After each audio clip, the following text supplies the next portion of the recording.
அப்பாடி, ஒரு வழியா அழகரை பார்த்துட்டேன்.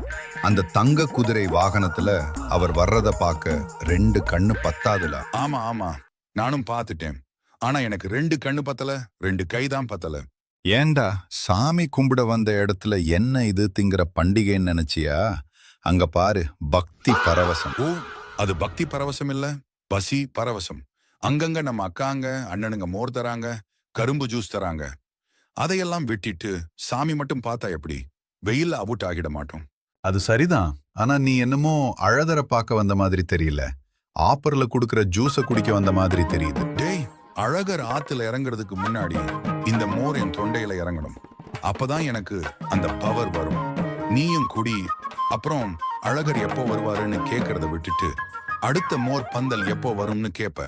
சரி சரி வையி, எனக்கும் ஒரு மோர் பாக்கெட்ட கொடு. அழகர் தரிசனம் மனசுக்கு குளிர்ச்சி, இந்த மோர் உடம்புக்கு குளிர்ச்சி. ஆஹா, எங்க அண்ணனை பார்த்துட்டு உங்க ஐயா அழகா பார்த்துட்டேன் மக்களே. நீங்களும் பார்த்து நீங்க கமெண்ட் பண்ணுங்க. மறக்காம சப்ஸ்கிரைப் பண்ணிடுங்க. மறக்காம ஒரே ஒரு லைக் மட்டும் பண்ணிருக்க.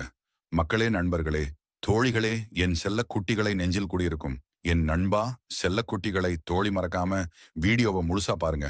கடைசியில கள்ளழகர் ஆத்துல இறங்குறது வீடியோவா போட்டு இருப்போம் பாருங்க. லைக் பட்டனை, ஷேர் பட்டனை, சப்ஸ்கிரைப் பட்டனை அமுக்கி விட்டு போயிருங்க. ஐயோ, பார்த்துட்டேன் எங்க அண்ணனை பார்த்துட்டேன், பேசிட்டேன், தொட்டுட்டேன்.